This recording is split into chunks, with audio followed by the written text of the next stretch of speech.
hawker culture. The older generation feels that it is diluting, but the younger generation feels that it is evolving. But honestly, is it really diluting or evolving? In our opinions, it is actually changing for the better. But how, you may ask?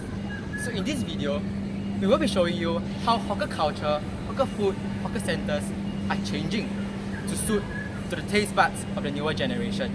So let's go find it out.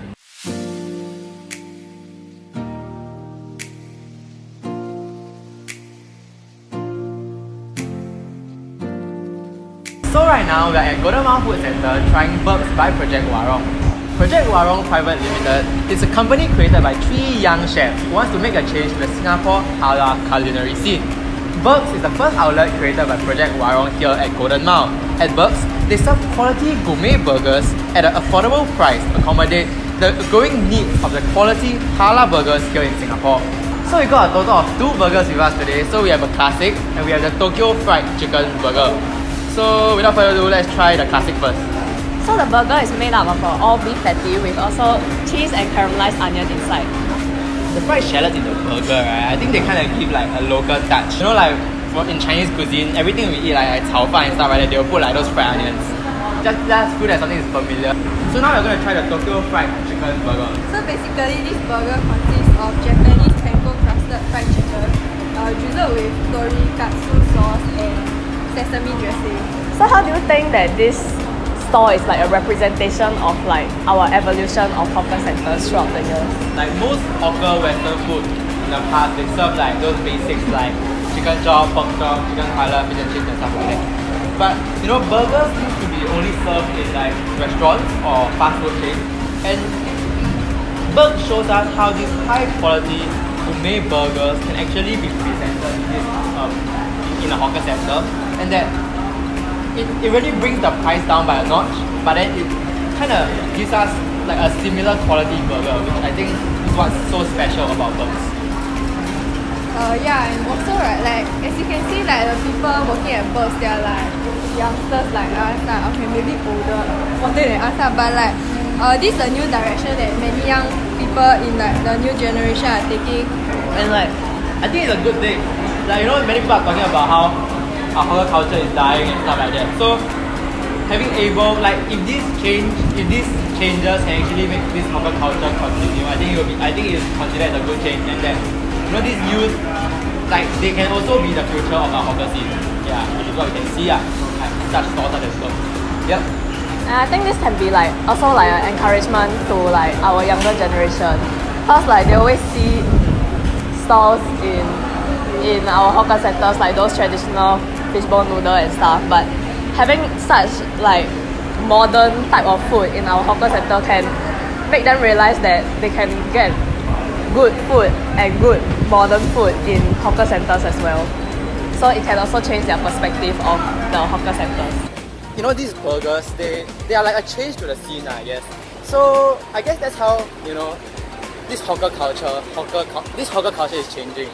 Like many youngsters or many young hawkerpreneurs are taking this direction at you know, their own hawker food by making, you know, high quality, trendy, hipster food that youngsters like and putting it in a hawker setting, so that at a lower price, so that, you know, youth will be attracted to that food in hawker centers.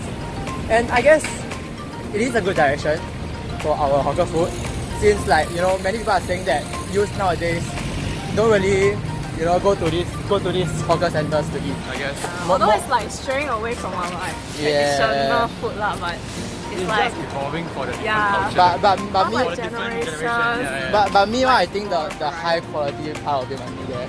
Cause like, honestly, right, I don't understand why the Burgs is so popular. Like, it's like, I guess it's the fact that the chef and the people eating has like a local touch, which is like one part of like hawker culture is very nice about it. Like the touch, like a fun family members kind of like feeling, I guess. okay, so we'll be heading to our next location where we'll be trying Singapore style ramen. So see you there.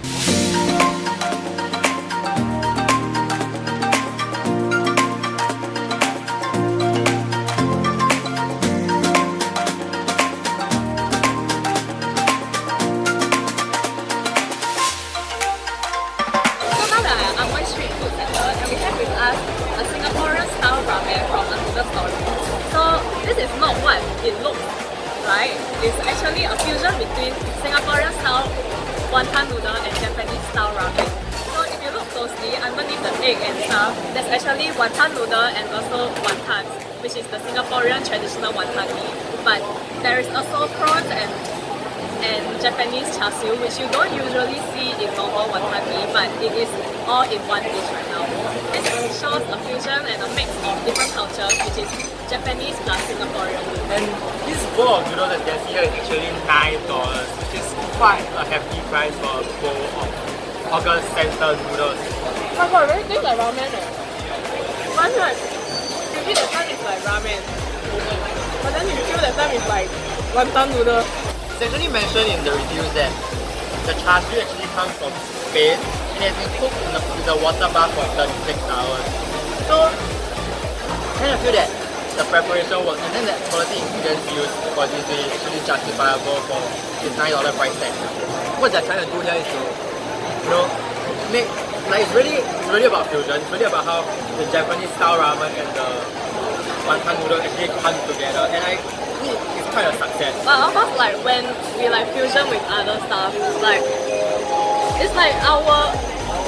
still the roots. Because normal wonton noodle also have like traditional char siu, but it's like the red color sweet char siu that we always eat. But then this one they replace it with Japanese char siu, which is very smart lah, since they want to make it like a fusion. But it's like still keeping our original roots. And the fun fact, one of the chefs, the two chefs who open up a noodle story are actually professionally trained chefs. And one of them actually worked at a Michelin star restaurant at Marina Bay Sands before opening this store. When queuing for the noodles just now, right, there was this lady behind me, and she was like mentioning, these noodles are really good, but then it's $9, which is a little bit high for a hawker center bowl of ramen or noodles. But she was like, but I'm still willing to pay for it because it's really good. I guess this shows how our hawker culture has actually changed throughout the years. Last time, hawker food used to be viewed as cheap food with those basic ingredients but made good. But now people are actually adopting those European style of cooking, Japanese style of cooking, putting high quality ingredients and cooking methods that take a long time and a lot of effort to cook this food. Thus these foods need to be priced at a higher price tag, but yet people are still willing to come and eat these foods. It shows that actually currently many people are still interested in hawker culture, actually interested in hawker food. For example, it's lunchtime, it's 12 PM and Amoy Street Food Centre here is fully packed, and there was a queue just now downstairs as we were purchasing this bowl of noodles. So I guess this is how our hawker culture is changing. This is how our hawker culture is evolving. Prices are increasing, but quality of food is also increasing, and there's more and more fusion in terms of different cultures coming together. As Singapore is like a very diversified country, right? So I believe it's a really good change, and that this is the right direction that our hawker culture is going. So like as you can see, like even though like doesn't like have any resemblance to like our traditional wonton mee or they like it really looks like Japanese ramen. But then when you eat it like got the familiar taste and the feel like so like yeah, I guess fusion food like still like hits the food. So now we trying food from coffee break. So we got the sea salt caramel coffee and the Earl Grey toast.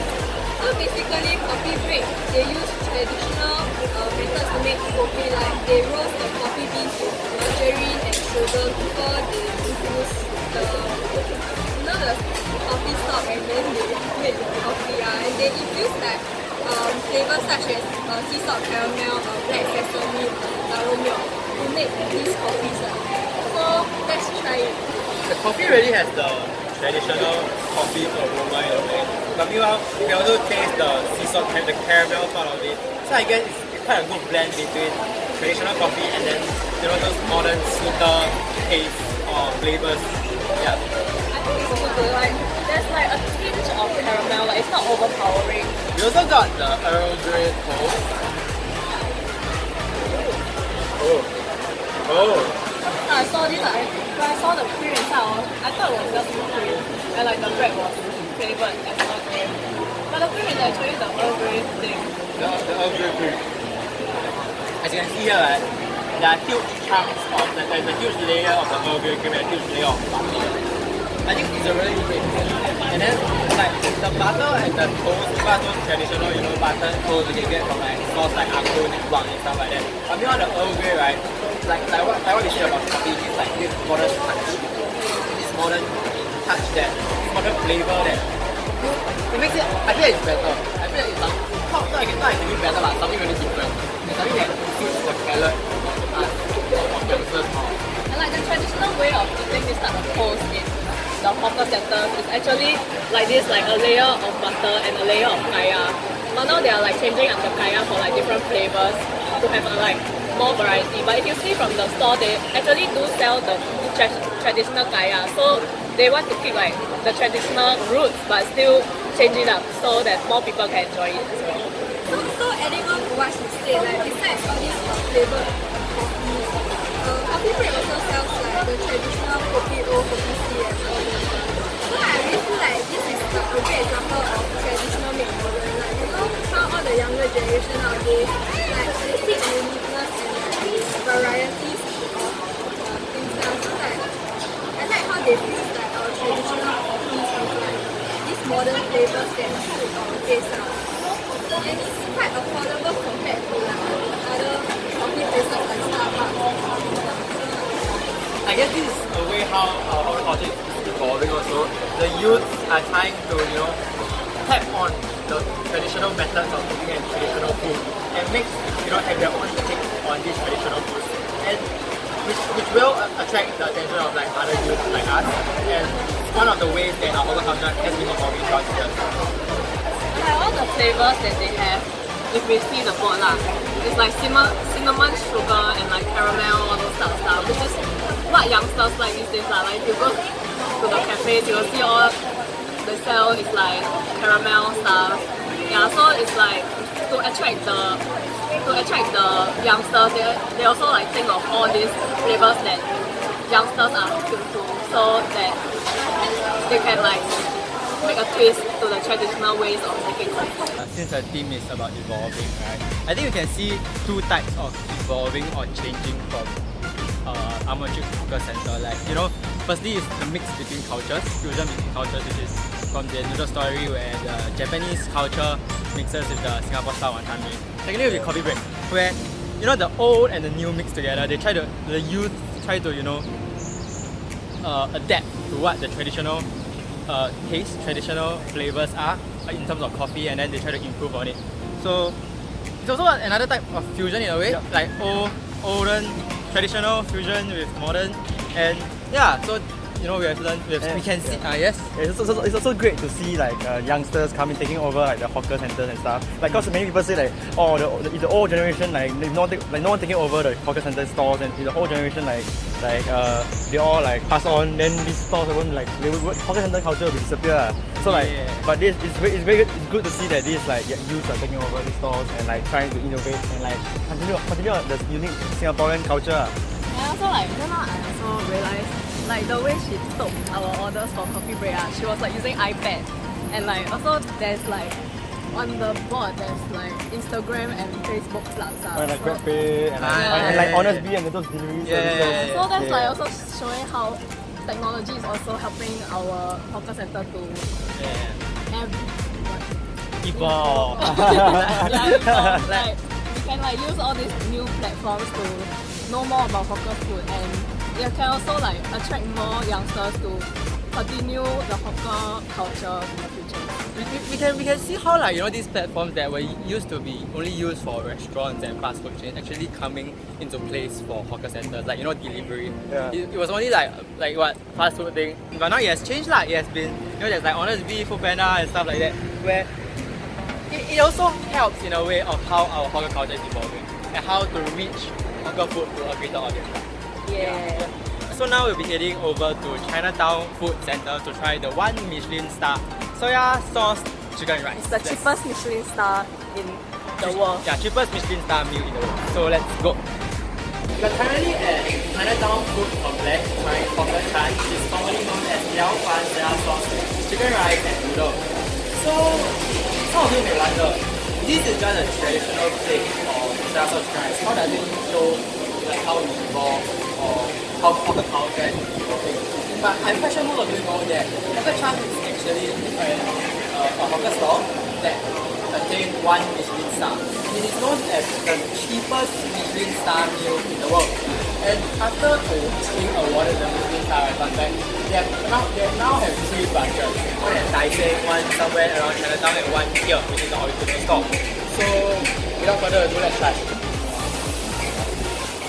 The chicken is relatively tender, and for a plate like this, right, which is priced at $2, it's quite a good deal. The chicken is quite tender, so it's not bad, but I guess it's the kind of the Michelin star thing that makes this thing really popular. Can I try the noodle?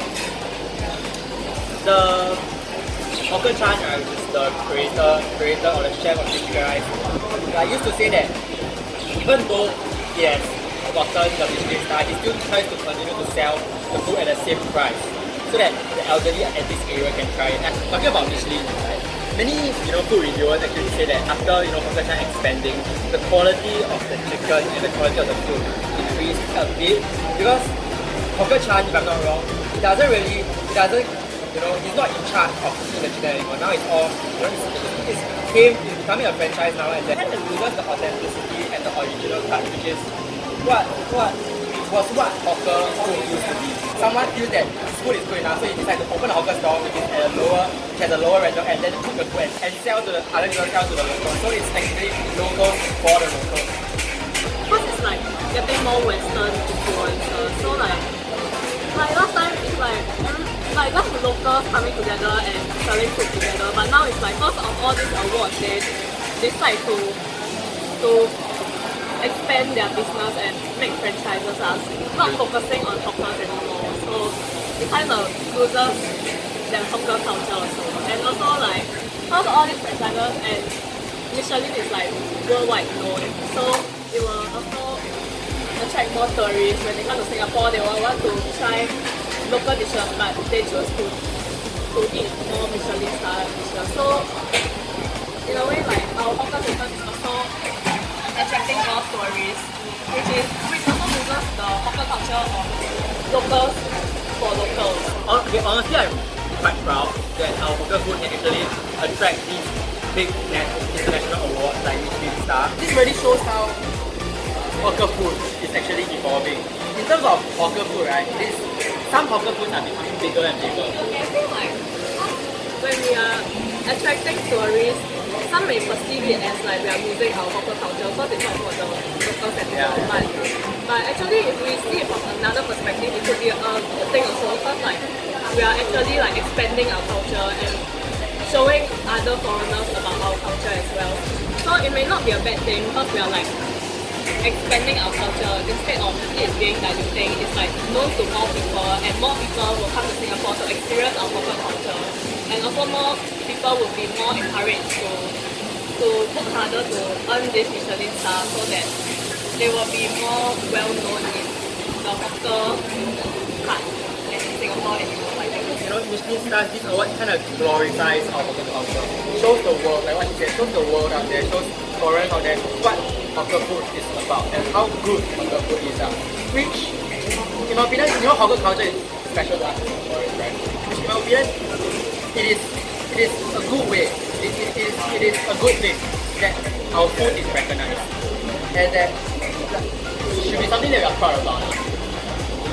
Yeah, and give like the locals a sense of pride because like more and more people are knowing about our hawker food because everybody just thinks that we come to hawker center for cheap food and maybe the quality is not that good, but after all these Michelin stars, they will actually think that hawker center food is something to be proud of, and they will want to continue this culture to make us even more internationally known.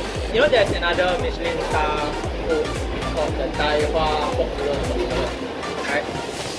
Before they got the Michelin star, the noodles were priced at like $3 to $4 for one bowl of noodles. But now the noodles are priced at like $6 to $10. But yet, despite the $6 to $10 price tag for a normal bowl of bak chor mee, foreigners as well as locals are still going, and more foreigners and locals are going to that store, that particular store to try out the noodles.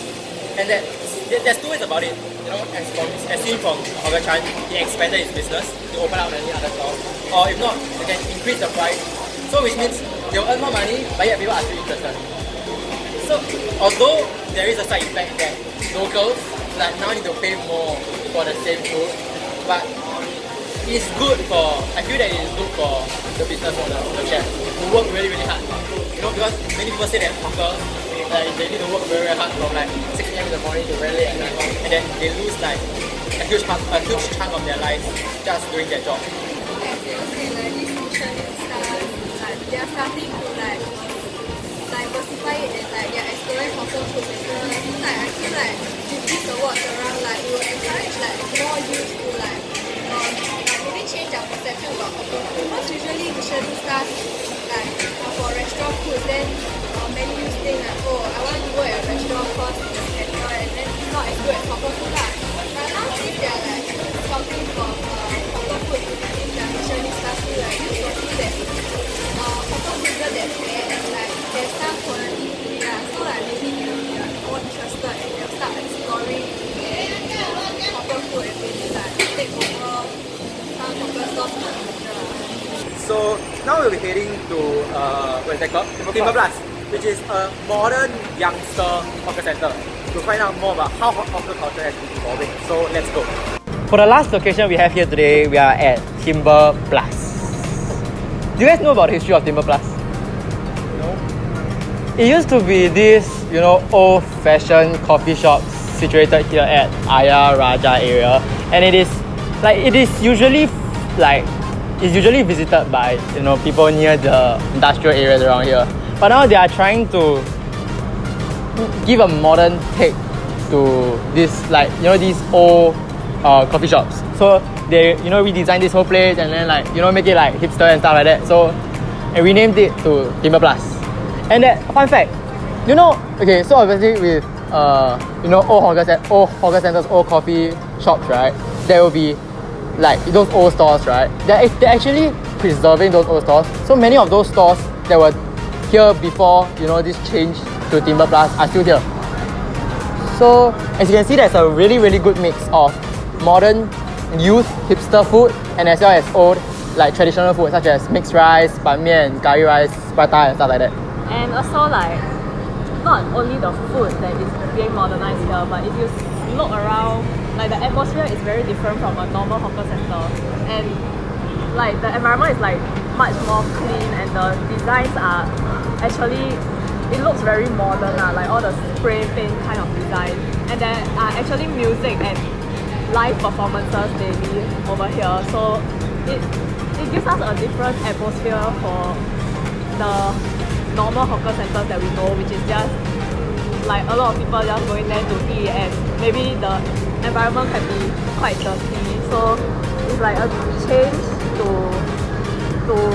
hawker centers which can also attract more youngsters. Like, I don't know, like, you know, people are, okay, this has been like said about by many people that youth nowadays don't appreciate hawker centers, right? So in a way, this is a hipster hawker center, this is a modern hawker center. I guess it serves its purpose of attracting youth. Like, I've been here on weekends before, like especially during dinner time, and this place is packed. And then, you know, okay, just for your information, there is a stage right there. Then there are like live performances during weekends. So it really does attract many youths. Okay, will you guys come? Yeah. I think it caters for the newer generation, which is like not like those old time, but more of like because like the new generation, the youth like band and stuff, and like this place really like caters for them like really attracts these people like interest and like to cater their interest. Like it's like our hawker. This is how the new hawker culture is gonna be, right? It caters for the new generation. And also for this Timber Plus, right, there are also like different like restaurant outlets that move in. So like it's like kind of combined together with those old stores before this place was renovated. And I think it adds like the modern touch and like it can really like attract more youth to come and continue our hawker culture. Talking about, you know, places that move in, right? You guys know like there's a big Burns there, right? It's actually a franchise Western food. I've seen it at like my other hawker centers before. And many people feel, okay, like we mentioned earlier, right? Many people feel that actually franchise dilutes or makes food lose its originality. But I think that this is how the direction a lot of hawker foods are going towards. Like, because honestly there isn't that much more new things they can create. So people might feel that, you know, using these brands, even though it's hawker setting, it'll still attract more attention and attract more customers. And honestly, like, if the food is good, franchise or not franchise, I don't really think people care. If the food is good, people will just buy it, people will just eat it, right? Yeah, I feel like the previous generation, right? All those people from the previous generation, they think that the food is the one that matter the most, and like the environment doesn't really matter. But then like the new generation, like all of us the youth, right? We actually care about the environment. So like the food is not the only thing that is important. Like how the food, we also care about how the food looks and stuff, and like the aesthetics. And this is what comes out like a cargo style hawker center. You mean container? Or container, kind of container style. Like, you know, the vibe, the music. And also like over here on Saturdays they will like hold events for families or people to just mix around and also I think one of the shop they provide board games for people, so like yeah, it's like a different environment. Then it's like a new factor that you put into hawker culture also, where people will get to mix around, not because of just all the locals coming together and eat food, but also because of this type of games where people will get to know other locals that come here to enjoy food as well. Something else that I have noticed, right, is that, you know, hawker centers, they used to only accept cash, and then this like modern hawker center, they actually like accept like a variety of like payment methods such as like GrabPay, credit cards and stuff like that. And okay, you know, technological advanced world, so many places and many people are going cashless. So I think it's a good thing that people are adapting to it, and these hawker centers are adapting to it. So people, you know, when people come in, people will feel that it is still modern to them. Youth feel that it's still modern to them, and it's still like not applicable, but on the what they are comfortable with. Youth will still feel that, you know, the methods, the vibes here is still what they are comfortable with. So they will still enjoy this place. And like I think if this is the direction of how hawker centers going to be in the future, right? I think the hawker culture is definitely not going to die down. Yeah, that's true. It's going to continue forever. Like it's just changing to fit the generation.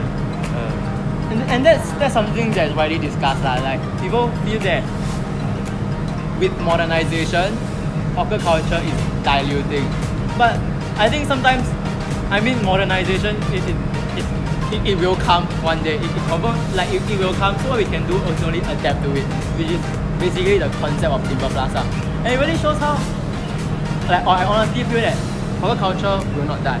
It's just that it will evolve and it will change, which is the theme of our video. Through this video, we have shown you the many ways hawker culture has been evolving across the years. Firstly, how youth take on the hawker culture, putting, you know, cooking trendy hipster food to attract the attention of youth, such as you can see from burgers. And next, how, you know, high quality ingredients and fusion of cultures can help hawker culture evolve, such as a noodle story, which used Japanese culture, Japanese style ramen and Singapore style wonton noodles. Put it together and then they sell a good bowl of $9 noodles. Next, coffee break, showing how traditional can actually fuse with modern. Different, you know, brewing methods, and thus attracting both the attention of the older generation as well as the newer generation. Lastly, how Western influences, Western awards actually affect our hawker culture, as seen from Hawker Chan, where the Michelin Award actually helped Hawker Chan to expand his business to a scale he has never ever been able to imagine, and thus helping these hawkers to thrive and to strive for even greater heights. We hope that you learned something new from our video today. Thank you!